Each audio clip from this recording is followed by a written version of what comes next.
రైతులకు విత్తనాలు దొరక్కపోయినా పట్టించుకున్న పాపాన పోలేదు, ఎరువులు అందకపోయినా పట్టించుకున్న పాపాన పోలేదు, పంట నష్టం జరిగినా పట్టించుకున్న పాపాన పోలేదు,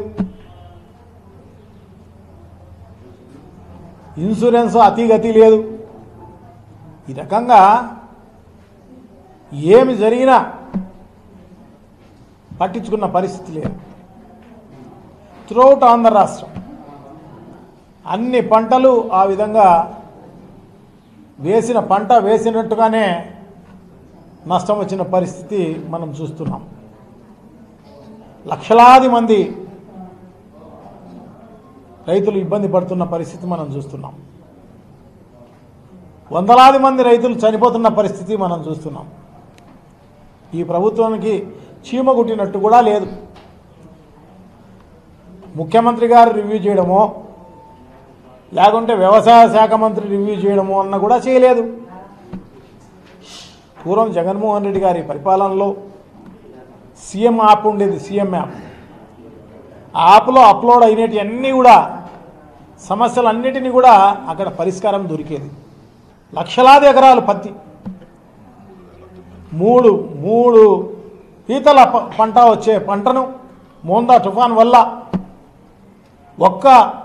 ఒక్క తీత కూడా రాకోకుండా నాశనం అయిపోయి లక్షలాది ఎకరాలు నష్టపోతే దాంట్లో అంతా కూడా ఎంక్వైరీ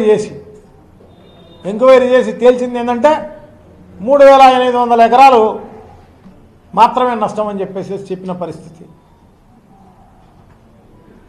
ఎంత దారుణం! ఇప్పుడు ఇంతకుముందు ఈ క్రాప్ ఉండేది, ఖచ్చితంగా ఎన్యుమరేషన్ జరిగేది. ఎన్యుమరేషన్ జరిగిన దాని ప్రకారం పంట నష్టం వచ్చేది. ప్రకృతి వైపరీత్యాలు జరిగినా ఇంకొక వైపరీత్యాలు జరిగినా ఇమ్మీడియట్గా ఆదుకునే కార్యక్రమం చేయాలి. ఇది కాకోకుండా చంద్రబాబు నాయుడు గారు మీకు రైతన్న కోసం అని చెప్పేసి మీకోసం రైతన్న కోసం మీకోసం అని చెప్పి పంచసూత్రాలు అని చెప్పి పంచసూత్రాలు అమలు చేసినారంట. పంచసూత్రాలు అమలు చేసేసి రైతులంతా కాపాడినారంట. బాకా ఊదే పేపర్లు అయితేనేమి, బాకా ఊదే ఛానళ్ళు అయితేనేమి, బాగా ఊదే కార్యక్రమమే జరుగుతుంది అన్నమాట. పెద్ద ఎత్తున ఈ ప్రభుత్వం ఆదుకుంటుందని చెప్పేసి ఎక్కడ ఆదుకున్నావు నువ్వు? రైతు భరోసా కేంద్రాలు ఎత్తేయడం నువ్వు ఆదుకోవడమా? నీకు ఇక ప్రభుత్వం కంటే ఇన్సూరెన్సు నువ్వు పూర్తిగా ఎత్తేసేయడం ఆదుకోవడమా? అదే కాకోకుండా ఇప్పుడు అన్నదాత సుఖీభవ అని చెప్పేసి నువ్వు 40,000 రూపాయలు ఇవ్వాల్సింటే 10,000 రూపాయలు మాత్రమే ఇచ్చేసే చేతులు దులుపుకున్న పరిస్థితి. సో ఇది ఆదుకోవడమా? నువ్వు ఎక్కడ ఆదుకున్నావు? గిట్టుబాటు ధర లేకపోతే రైతులందరూ కూడా ఇబ్బంది పడతా అంటే నువ్వేమన్నా కాపాడావా? మద్దతు ధర ఇచ్చావా? నువ్వు ఎక్కడ కాపాడావు? మరి నువ్వు 1994 నుంచి 2004 సంవత్సరం వరకు కూడా నువ్వు ఈ రకంగా నిర్లక్ష్యం వహించినంత వల్లనే ఆల్మట్టి డ్యాము 25 మీటర్లు పెంచి ఇప్పుడు 100 టీఎంసీలు అక్కడ ఎక్కువ నిల్వ ఉంచినందువల్లనే